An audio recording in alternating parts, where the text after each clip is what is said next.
আসসালামু আলাইকুম রহমতুল্লাহি ওয়া বারাকাতুহু। প্রিয় দেশবাসী, প্রিয় প্রবাসী, সকল অনলাইন প্রিয় ভাই বোন বন্ধুরা সবাই কেমন আছেন? কমেন্ট অবশ্য জানিয়ে যাবেন। প্রিয় বন্ধুরা, আজকে আমি আলোচনা করব যে কি কারণে মানুষের মেধাশক্তি, মানুষের মাথার ব্রেন হ্রাস পেতে পারে, মানুষের স্মৃতিশক্তি হারিয়ে যেতে পারে, সেই সকল কিছু গুরুত্বপূর্ণ বিষয় নিয়ে আজকে আলোচনা করব। আমি মোহাম্মদ সোহাগ খান। আমার সোহাগ খান সাহেব ইউটিউব চ্যানেলটি সবাই সাবস্ক্রাইব করে এরকম শিক্ষণীয়মূলক গুরুত্বপূর্ণ ভিডিও পেতে সবাই আমার সাথে যুক্ত হয়ে যাবেন এবং সবাই সবার জায়গা থেকে মতামত জানাবেন। প্রত্যেকটা ভিডিও দেখে, সম্পূর্ণ ভিডিও দেখে অবশ্য গঠনমূলক কমেন্ট করে যাবেন। আমি আপনাদের কমেন্ট দ্বারা আমি আপনাদের পরিবারে যুক্ত হতে চাই। প্রিয় বন্ধুরা, প্রিয় ভাইরা,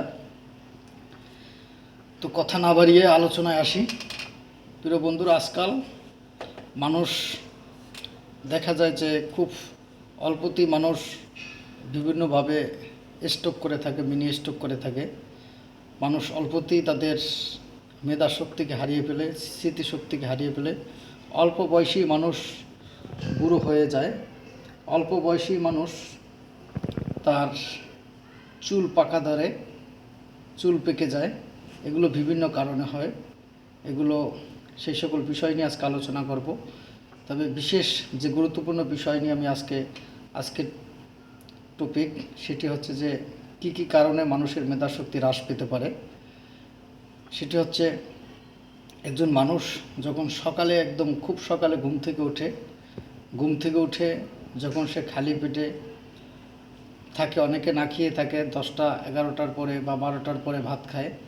এই যে সকাল থেকে 6টায় ঘুম থেকে ওঠা 12টা পর্যন্ত 6 ঘন্টা না খেয়ে থাকে, এতে মানুষের ব্রেন শক্তি হ্রাস পেতে পারে, মানুষের গ্যাস্ট্রিক জাতীয় রোগ দেখা দিতে পারে। সেই সকাল থেকে ঘুম থেকে ওঠার পরে আবার অনেকে বিভিন্নভাবে ফাস্টফুড খাবার খেয়ে থাকে, বিভিন্ন তৈলাক্ত খাবার খেয়ে থাকে, জাঙ্ক ফুড জাতীয় খাবার খেয়ে থাকে, ফরমালিনযুক্ত খাবার খেয়ে থাকে। এগুলো আরও মানুষের দেহের ক্ষতি করে, ব্রেনের ক্ষতি করে থাকে।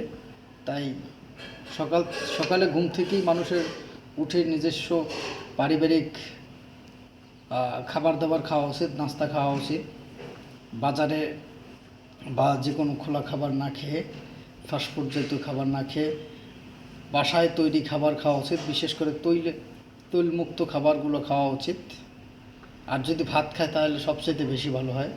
প্রিয় বন্ধুরা, প্রিয় ভাইরা, আরেকটি বিষয় হচ্ছে, মানুষ যারা সকালে দেরিতে ঘুম থেকে ওঠে, অনেকে 10টা 11টা 12টায় ঘুম থেকে ওঠে, তাদেরও ব্রেন শক্তি হ্রাস পায়।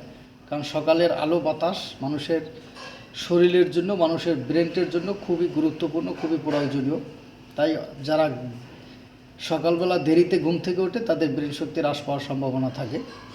আর যারা রাতে দেরিতে ঘুমায় তাদেরও ব্রেন শক্তি হ্রাস পাওয়ার সম্ভাবনা থাকে। অনেকে মোবাইল, টিভি বা অনলাইন গেম, বিভিন্ন বিষয় নিয়ে তারা রাতে প্রায় 2টা 3টা 4টা বাজিয়ে ফেলে, তারপরে ঘুমায়। এদেরও ব্রেন শক্তি হ্রাস পাওয়ার সম্ভাবনা থাকে। যারা অতিরিক্ত দুশ্চিন্তা করে, মানসিক টেনশন করে, তাদের অবশ্যই ব্রেন শক্তি হ্রাস পাওয়ার সম্ভাবনা থাকে এবং স্মৃতিশক্তি হারিয়ে যাওয়ার সম্ভাবনা থাকে।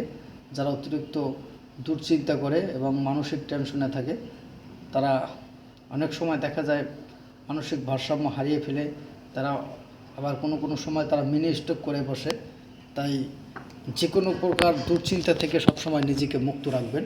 প্রিয় বন্ধুরা, প্রিয় ভাইরা, মানুষের জীবনে দুঃসময় সুসময় থাকবে, সুদিন দুর্দিন থাকবে, বিভিন্ন চিন্তা ভাবনা থাকবে। এগুলোর ভিতর থেকে নিজের বাঁচিয়ে রাখতে হবে। নিজের জীবনকে সুন্দরভাবে গড়ে তুলতে হবে। জীবনটা আপনার, জীবনের সঠিক সিদ্ধান্তগুলো, জীবনের ভালো মন্দ দিকগুলো আপনাকেই বেছে নিতে হবে। কেউ কারো জীবনকে বাঁচিয়ে রাখতে পারে না, একমাত্র নিজেই নিজের জীবনকে বাঁচিয়ে রাখতে পারে। সৃষ্টিকর্তা আমাদেরকে সৃষ্টি করেছেন সুন্দর একটি মন দিয়ে, সুন্দর একটি জীবন দিয়ে, আমাদের মেধা বুদ্ধি জ্ঞান রক্ত শূন্য দিয়ে সম্পূর্ণ দিয়ে সৃষ্টি করেছেন। বাকি এই পৃথিবীতে পরিচালনা করার দায়িত্ব আপনারই। অতএব কারো প্রতি কোনো বিষয় নিয়ে দুশ্চিন্তা না করে নিজেকে যতটুকু পারেন চিন্তামুক্ত রাখতে চেষ্টা করবেন। প্রিয় বন্ধুরা, প্রিয় ভাইরা, আমরা অনেক সময় দেখা যায় এই দুশ্চিন্তার কারণে মানুষের মাথার চুল পেকে যায়, অল্পতেই চুল পেকে যায়, মানুষ অল্পতেই বৃদ্ধ হয়ে যায়। অল্প বয়সী 40 বছর 50 বছর বয়সে 60 বছর বয়সে তার মাথার চুল পেকে সে বৃদ্ধ হতে শুরু করে। তাই অবশ্যই দুশ্চিন্তা থেকে নিজেকে মুক্ত রাখতে চেষ্টা করবেন। প্রিয় বন্ধুরা, প্রিয় ভাইয়েরা, অনেকে বেকার থাকার কারণে বেশি দুশ্চিন্তা করে। তাই কখনো নিজেকে নিজে বেকার রাখবেন না। কাজ ছোট হোক বড় হোক সবগুলোই কাজ সৎ পথে আয়ের ইনকামের থাকে, ভালো কাজ থাকে, অসৎ পথ না থাকে। অতএব সেই কাজটি করবেন এবং নিজেকে টিকিয়ে রাখবেন, নিজেকে বিভিন্ন দুশ্চিন্তা মুক্ত রাখতে চেষ্টা করবেন এবং সময় মতন সময়ের খাবারগুলো খাবেন। সকালের খাবার সকালে খেতে চেষ্টা করবেন, দুপুরের খাবার ঠিক টাইমে দুপুরে খেতে চেষ্টা করবেন। অনেকে দেখা যায় দুপুরের খাবার বিভিন্ন কারণ, কর্মব্যস্ততার কারণে বিভিন্ন কারণবশত অনেকে দুপুরের খাবার 4টে থেকে 5টায় খায়, বিকাল 4টে 5টায় খায়। তখনকার সময় কিন্তু মুখে খাবারের রুচিও থাকে না এবং সে খেতেও পারে না। আর সেই যে ক্ষুধার যে ঘাটতিটা, সেই ঘাটতিতে কিন্তু অনেক সময় ব্রেন হ্রাস পায় এবং এমনকি তার বিভিন্ন রোগ ব্যাধিও দেখা দেয়। তো অবশ্যই সময়ের খাবার সময় খাবেন। অনেকে রাতের খাবার রাত্র 12টা 1টার দিকে খায়, সকল কর্মব্যস্ততা শেষ করে 12টা 1টা খায়। এগুলো ঠিক না।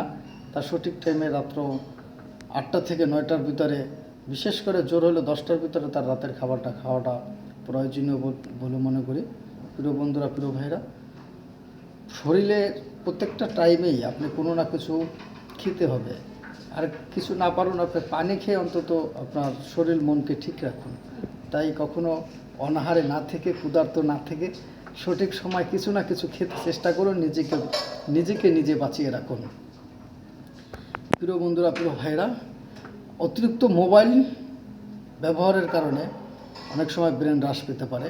অনেকে ঘন্টার পর ঘন্টা ফোনে কথা বলে, অনেকে অনলাইনে থাকে, বিভিন্ন গেমস খেলে, ফ্রি ফায়ার খেলে। এগুলোতে ব্রেন শক্তি 100% হ্রাস পায়। এগুলো থেকে নিজেকে বিরত রাখতে হবে। আপনি যতটা পারেন মোবাইল আপনার প্রয়োজনের তাগিদে ব্যবহার করেন, অপ্রয়োজনীয় ব্যবহার না করে আপনি মোবাইল থেকে দূরে রাখুন, টিভি দেখা থেকে দূরে রাখুন। এতে আপনার দৃষ্টিশক্তি হ্রাস পেতে পারে, ব্রেন শক্তি হ্রাস পেতে পারে এবং বিভিন্ন রোগ ব্যাধি দেখা দিতে পারে। প্রিয় বন্ধুরা, প্রিয় ভাইরা, এরকম বিভিন্ন অসংখ্য কারণ রয়েছে।